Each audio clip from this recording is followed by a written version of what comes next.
Of course they are.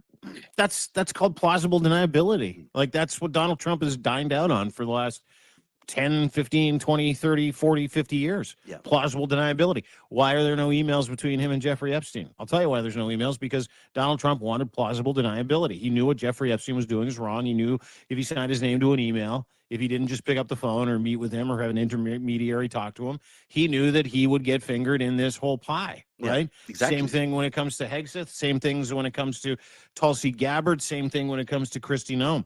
He is smart enough to be able to kind of get these people to do his bidding, which Miss Wilson, who's the Pentagon spokesperson, said last week came directly from the President of the United States, down to Pete Hegseth, over to Admiral Bradley, and then boom, they've murdered 86 people.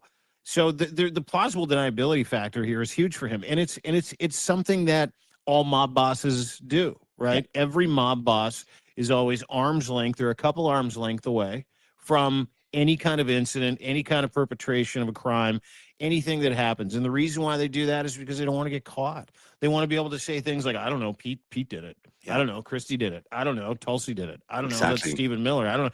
And that is, you want a pattern on top of the pattern of the cover-ups and the criminality. The pattern is Donald Trump is a giant baby. Donald Trump is a victim. Donald Trump is such a weak individual that he always puts someone else between him and the line of fire and whatever illegality he's getting them to take part in. That's what Donald Trump is. This is exactly him. And there are people within the military who might be fooling themselves into believing he will be there for them in the end, but he is not. He's never been there for anybody in the end. Dude.